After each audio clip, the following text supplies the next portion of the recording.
मुख्यमंत्री शिंदे यांचा हा शासकीय कार्यक्रम असल्याने एक दिवस अगोदरपासूनच किल्ले शिवनेरी आणि परिसरात कडक पोलीस बंदोबस्त ठेवला जातो। शिवजयंती सोहळ्यात उपस्थित राहण्यासाठी पोलीस प्रशासनाकडून ठराविक व्यक्तींनाच VIP पास दिला जातो, तर पास असलेल्या व्यक्तींनाच किल्ले शिवनेरीवर प्रवेश दिला जातो। शिवजयंती सोहळा संपल्यानंतर मुख्यमंत्री व इतर मंत्री गेल्यानंतरच राज्यातून आलेल्या शिवभक्तांना शिवनेरी किल्ल्यावर सोडण्यात येते। सकाळी 8 वाजता मुख्यमंत्री हे हेलिकॉप्टरने येणार होते। तत्पूर्वीच रस्त्यावर मुख्यमंत्री शिंदे यांचे लावलेले सर्व फ्लेक्स काढण्यात आले। अचानक झालेल्या या कृत्यामुळे प्रशासनाची एकच धावपळ उडाली। फाडण्यात आलेले फ्लेक्स काढून अन्यथा हलवण्यासाठी पोलिसांसह प्रशासकीय कर्मचाऱ्यांची धावपळ उडाली होती। मराठा आंदोलकांनी मुख्यमंत्र्यांना शिवनेरीवर पाय ठेवू देणार नाही असा इशारा दिला होता।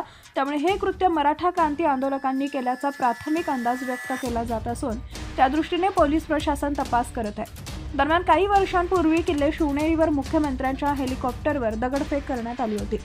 शिवजयंती निमित्त किल्ले शिवनेरी तालुका जुन्नर इथे शिवरायांच्या जन्म सोहळ्यास मुख्यमंत्री एकनाथ शिंदे उपस्थित राहण्यापूर्वी मुख्यमंत्र्यांचे फ्लेक्स बोर्ड फाडल्याने शिवजयंती सोहळ्यास गालबोट लागले।